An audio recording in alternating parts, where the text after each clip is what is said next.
morning. It is Thursday, the 21st of November, and December, is it here?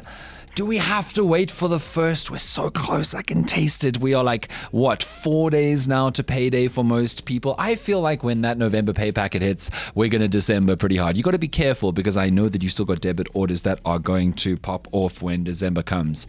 But there's just a magical feeling in the air. I don't think we need advent calendars to count down the days to Christmas, people. I think we need advent calendars for South Africa to count down the days to December, maybe with a bottle of alcohol in each of the little windows towards the last week, because December spelled with a Z and ending in an A and not an ER is a way of life.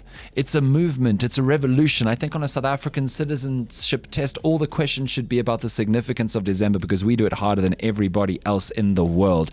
You must have seen the people jawling watching Bafana play at Cape Town Stadium in Cape Town for the first time in nine years. We'd already qualified for AFCON. We trashed South Sudan, and the jawl it was in. The jawl, I can confirm, arrived, and I don't think it's going to leave. And it's just a beautiful time and a beautiful thing about South Africa.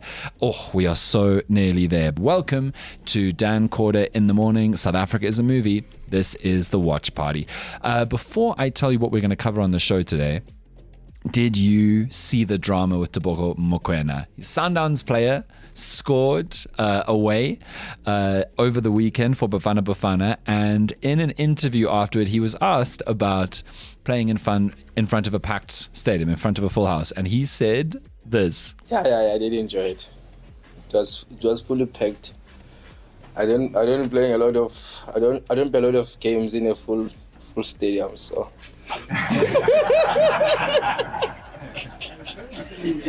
Now, Tebogo Mokoena is saying, well, he claims post, but he went viral, but he claims post that moment that he was talking about not often playing in front of full stadia for his country, but he does play for Mamelodi Sundowns, and most of the country took it as a little comment on the current most successful team in South Africa with all the money in the world to buy all the trophies that they want, but not exactly the, let's just say, the audience and the following to really reflect that. And obviously I, as a Pirates fan, and for once I was in the same trenches as all of my Chiefs relatives, I'm going to say, fellow South Africans being like, why Tebogo Mokoena? Thank you for that honest and real moment. But he said he loved scoring in front of full houses, and then he scored again in front of a full house at Cape Town Stadium. Such a beautiful thing when Bafana is playing well.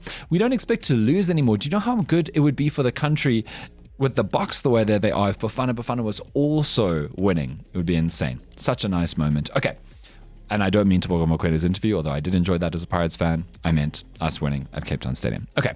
Today we're going to talk about the scandal around the Zama Zamas, the illegal miners underground. Some of them are still down there underground in Stillfontein, and all of the explosion about, we spoke about it earlier this week on the podcast about the comments from the minister and the presidency saying that we're going to smoke them out and the contestations around that. But a really phenomenal article came out yesterday from Kimon de Greef, one of my most beloved and favorite journalist in South Africa, who often writes big pieces from places around the world for the New Yorker. He's proper, he's amazing. He wrote about what is really going on and what it is really like down there in the abandoned mine shafts around Stillfontein in the northwest. And there's a lot more going on in this story that I think most people know about. And so I'm going to use Kimon's reporting. He was actually in Stillfontein earlier this week. He told me about it. I'm going to use some of his reporting to shed more light on what is really, really going on with those Zama Zamas and the police and the local community. So we're going to cover all of that. Also, we're going to get into the WhatsApp line in just a second because we have been having a big conversation this week about that HSRC report that came out, which was a comprehensive kind of attitudes study of South Africa around gender oppression and gender-based violence for the first time that's really happened in this country. And it found that 7 out of 10 men believe that wives should obey their husbands, and it found that a high proportion of men think that women are at fault for suffering gender crimes, and a high proportion of men believe that women should not be allowed to or aren't allowed to say no to sex from their husbands, and a high proportion of men believe that women should just suffer violence from their partners and not complain about it so that they don't kind of upset family and communal unity. All of those awful societal beliefs. I think we finally, from the HSRC, found out how many people believe those things. And so we've been having a discussion about that on the pod. You can go listen to it on the various streams. Got some voice notes about that. So we'll get to that in a second. Before then, though, I want to tell you about my day yesterday because, fraud, corruption, nonsense is rife all around South Africa, as we know. And yesterday, I was moderating and emceeing a company's internal combating fraud summit. They were doing like a session where they were talking through how they as a company combat fraud and try to help whistleblowers to blow the whistle on corruption. And there was this guest speaker there who's a forensic investigator. And he was talking about the work that he does when a company or even the government calls him to say, we need you to investigate this person to see if they've been catching on some nonsense. And some of the stories that he had were mind-blowing to me. And it's just the thing that I really learned out of that was that suspicious activity happens in our workplaces all the time, and sometimes we're just not alive and awake to really notice it. Like Hildegard Steenkamp is the famous example. She stole 537 million rand from her company. She was like a low-level accountant. On the TV show, we have the Dan Quarter Show. We've got a like jokey corruption game show where we mock people who steal by pretending that they're big stars and celebrities. She's only beneath Marcus Jooste. And she was just an accountant from Boksburg, and she is known as the Cinderella of Boksburg because of all this money she stole, but also because she ended up buying a very fancy apartment, according to this speaker, in the place called like Cinderella Estate or something in Boksburg. But she would be going on international holidays 4 times a year. And she had 3 Porsches, and she was buying all these luxury cars, and she was arriving with new Louis Vuitton and new Prada and all this. And people around her, who must have had some sense of how much she was being paid, or at least a sense of what she could afford based on where she was in this company, it didn't even cross their minds that there could be nonsense going on. No, it didn't even occur to them. That's just the big example. This guy was also talking about a smaller example about how an entire criminal syndicate was uncovered because somebody noticed that their colleague was eating Nando's every single day. And that sounds crazy, right? It sounds crazy. But he said that what happened was he got a call from a company, and the company said, listen, we've got this kind of like alert, just this kind of gooi into the mix here from a woman who works for us about her colleague. They do the same job. They pay basically the same. And her colleague eats Nando's every single day. And she thinks it's sus because she can't afford to eat Nando's every single day. And so they just did an investigation. Turns out she was part of a criminal syndicate that was fleecing the company and robbing it dry, and just because her colleague was alive, awake, alert, and enthusiastic enough to be able to go, how are you eating Nando's every day? The whole thing kind of unraveled. And so it was just really wild to me to think about like how much stuff happens in plain sight in workplaces, and if we're just alive to see it, it can get unmasked. Really crazy. So let's get into the WhatsApp line. 2 wonderful voice notes today from 2 different people, Patsimo and Mike, who wanted to weigh in on this week-long discussion, or a couple of days-long discussion that we've been having about the HSRC finding, which basically revealed, confirmed, unmasked the extent to which there are awful, gendered, patriarchal, and misogynistic beliefs held by men across South African life, and many women too, which have the awful consequences that, as I think Patsimo is going to describe, end up in the awful crime and end up in the terrible abuse. So let's start with Mike, who makes a really interesting point about the big headline study that News 24 ran with about how 7 out of 10 men expect husbands to always be obeyed by their wives, for their wives to always obey their husbands. And I made the point earlier this week about how we need to recognize that in many of the major religions of the world, particularly the Abrahamic faiths, it is very, very explicit. Like there is like a passage in the Bible which says that women need to obey their husbands and follow their lead and do whatever they say. And here's Mike, who is a practicing and believing Christian, giving a very important, different perspective. Hi, Dan. So I wanted to comment on the GBV study, particularly touching on the point that you mentioned about people's attitudes being informed by their religious belief. Because as someone of Christian faith who does not share that attitude, it breaks me when people say things like that. Particularly because it's a very shallow and narrow reading of scripture. People who profess a Christian faith should be following the example of Jesus. And if we look at what Jesus did, we see that he was very regularly counterculturally pro-women. So a lot of different examples, two quick ones. The story of the woman in the well, and kind of the story of Mary and Martha. And in the story of Mary and Martha, he tells Martha that she should come and sit and listen to the teachings, which was a traditionally men's role, and not go to the kitchen. I think people need to reflect deeply on how Jesus treated women and how he uplifted them and saw them as equals. Mike, I think you're absolutely right. And it's funny because, the Republican Party in America is the most significant example of this. But when there are large groups of Christians who just espouse beliefs that it's so clear that Jesus would disagree with, where it's so obvious that Jesus in many cases literally did the other thing, welcoming in and caring for the wounded, welcoming in people who would be in distress, caring for people, treating people equally, treating people decently, exhibiting grace and mercy, all the things that many Christians around the world fail to do in their own lives and explain it away one way or another. And a lot of religious people do live in very, very patriarchal and misogynistic ways and treat women very, very poorly, in spite of the fact that they say that they are following and trying to emulate the life of somebody like Jesus with the practices and the behaviors that he did. Here's Batsimo now speaking about where all these gender crimes come from in South Africa and how we need to deal with their origin places. Hi, Dan, and hi to the recorders as well. Just, of course, on the GBV topic, I think one thing that I've been thinking about a lot lately is just how people don't consider how this all starts really on the bottom level. So we always in the news will hear about really the top part of the pyramid. So the murder, the sexual assault, the rape, etc., etc.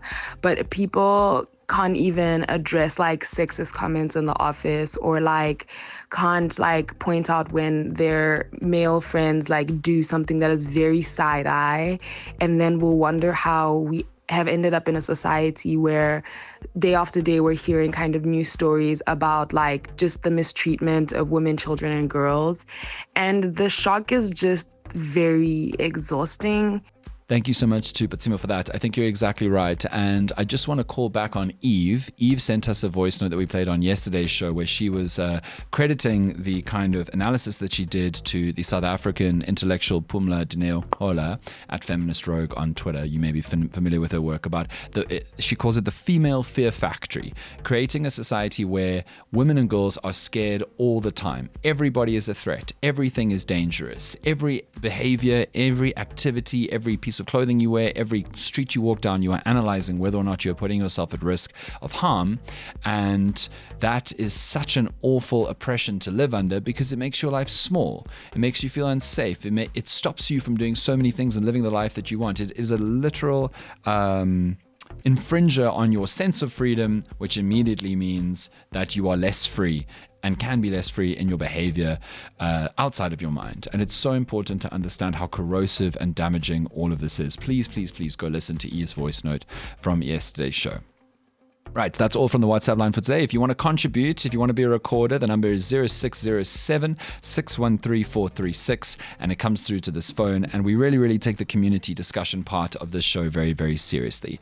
So if you want to contribute, that's how you contribute. Now let's talk about the Zama Zamas, and let's talk about Stillfontein, which is the latest kind of media explosion around the police's attempts to stop illegal mining from happening in that area. I'm sure you know about this by now, but the police has, for a couple of months now, cut off food and provisions going down to illegal miners underground. And they've now arrested over 1,000 in the last few weeks because they've essentially starved them out. And then as they come out of the shaft, the police arrest them. And the police did speculate there were 4,500 miners still underground about a week ago. They've now revised it down to a couple of hundred people.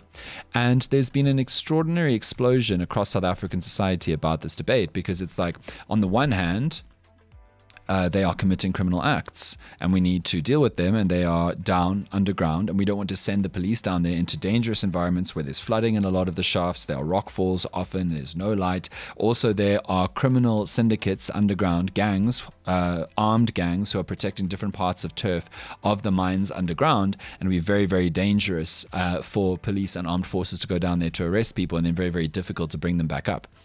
And so what do you do about that? But on the other hand, starving people leads to people becoming malnourished, becoming sick, and dying. And the police's decision to cut off provisions to these human beings, people underground, and forcing them into suffering and illness and almost certainly many, many, many deaths underground feels incredibly wrong. We don't mistreat people based on the acts that they are doing. They are still human beings who deserve all of their basic rights and dignities. And so there's this really, really awful bind about what to do about them, because these abandoned mines around Stillfontein, and I thank Kim Ondergoed van Groundup's reporting for this, they could go on hundreds, thousands of kilometers, huge networks of, tunnels underground. And these are old mine shafts that have not been in use for a very, very long time, decades in some cases, that still have gold down there, still have potentially life-transforming materials, if you can get your hands on them and sell them, that can help people who are deeply impoverished get out of poverty. And it's obviously not that simple because, as I said, these mine shafts are controlled by criminal syndicates. And so you can't just, casually stroll down into one of the deepest mines, some of the deepest mine networks on Earth, way, way, way underground, knock a piece of gold out of the wall and then walk up and sell it yourself. These Zama Zamas, these workers, are generally illegal immigrants coming from desperate financial destitution in their own countries, total unemployment, total lack of hope. And they're being brought across by these criminal networks and made to do this mining for which they are being paid very little. And they are completely under the control of these criminal syndicates. And so to treat them like this, it just feels like an impossible bind, because these are vulnerable people who are driven into desperate work because this mining is so dangerous. People are dying underground. People are, as I said, rock falls. People, as I said, sickness, sometimes unbelievably hot conditions down there. Weeks and weeks underground, no light around. Some people just run out of food. They eat like a pup mix of like toothpaste and toilet paper to get by. They live off of the provisions that get sent down and nothing else. They are so vulnerable, and they're forced into such an awful, vulnerable situation because they have no other options. And so with that perspective, it's much harder to think, yeah, you know what we'll do? We will starve them to death. Or not to death, we'll starve them to the edge of death and then hope that they come out and hope that they have the physical strength to climb up and come out on their own. It's really complicated. It's a really, really difficult situation without a clear answer. And a lot of these old mine shafts should have been shut down and secured properly by the mining companies who chose not to use them anymore. It's their responsibility to do that. And it's their responsibility also to rejuvenate the area that has been smacked around and messed up, roughed up by their own mining work. But they often don't do that. There's another mine that Kimon reports on around Buffelsfontein, or it used to be called Buffelsfontein. It was closed in 2013. Demolished the following year. Buildings were bulldozed, the towering mine headframes dismantled, and the shafts capped with concrete. The mine still contains an estimated 11.8 million ounces of gold worth $30 billion. But they stopped doing that mining because it became too expensive to mine that deep. It became too expensive for the company to actually get that gold out. But there is still gold down there that desperate people are willing to try and go and retrieve for themselves and risk all of the dangers I've mentioned and some of the other ones that I haven't, including buildup of poisonous gases underground in these tunnels that can also easily kill you. And so we need to think about how we police these mine shafts in the first instance. I know that we're now trying to reactively figure out how to deal with these miners underground, but this will continue happening for as long as the mines are not secured and shut down and made inaccessible. For as long as, and that is the responsibility of the mining companies, and also the responsibility of the police to police the entrances and the areas where these mines sit. And this will keep happening for as long as we don't deal with these criminal syndicates who are bribing people at the border, who are smuggling across, human trafficking all of these vulnerable young men, vulnerable, impoverished men from other countries, or even just locals from other areas of South Africa, and forcing them down, well, not forcing them down these mines, but offering them the impossible choice of like, continue to starve wherever you're living, or come and make a measly sum down these mines under our heel, for as long as we don't deal with those criminal networks. And that also goes down to border security and immigration regulation. And it also comes down to unemployment within those areas, because a lot of the people who live around these mine shafts used to actually have jobs when these were mining towns that were flourishing, when the mines were productive, and when the companies were there. We need a comprehensive solution to solve the unemployment crisis in these areas, or people will continue to take that risk and continue to go down these mine shafts. There was an interview literally yesterday on News 24 of a Zama Zama who had surfaced. And he said, if I ever get the opportunity to go back down one of those shafts to try and get my gold, I will do that. And he said that not because he desperately wants to go underground for another 2-3 weeks and risk his life and live off of toothpaste mixed with toilet paper. He said that because he recognizes that there is no other way for him to pay bills, and there's no better opportunity for him to maybe one day make a life-changing amount of money as down the mines underground. That's what we all need to deeply, profoundly understand. Thank you so much for listening. We'll be back on streamers only, on audio only, on Spotify, Apple, wherever else you get your podcasts tomorrow. And we'll be back someday next week for the next video episode of Dan Corder in the Morning.